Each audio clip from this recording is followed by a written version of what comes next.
an independent Palestinian state. They are not currently So they a state. have no sovereignty. We are trying to establish sovereignty for No, the no, Palestinians. but currently they don't. We are trying to establish it for them. Okay, so can you think of any other, like, how does this compare to Taiwan, for example?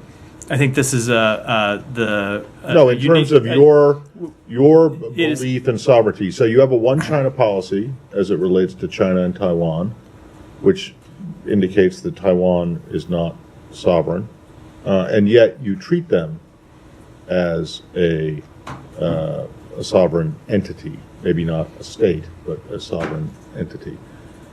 With the Palestinians, do you treat them with the same kind of regard, that maybe they're not a sovereign state, or you do not recognize them as a sovereign state, but at least they have a right of self-determination? So we do not treat them as a sovereign state, but we are trying to establish an independent Yes, Palestinian state. okay. I know. Well, Just let me get to the answer. And we do support self-determination for the Palestinian people.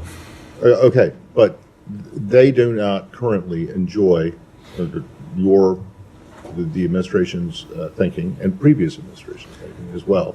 They do not enjoy the rights of sovereignty that, say, Israel or Jordan or Australia or Madagascar have. So I don't know what you mean by the question, but we do not recognize them as an independent state. That's a factual matter. And But we so- are trying to and establish. thus, they have no right or claim to sovereignty. They are not a sovereign state at this point, Well, but we are trying to establish them as well. All right. Very quickly, to Matt's point, is the Biden administration ever going to reopen the consulate for Palestinians in Jerusalem? And if not, why not? I don't have any update on that matter. It's something that we continue to look at.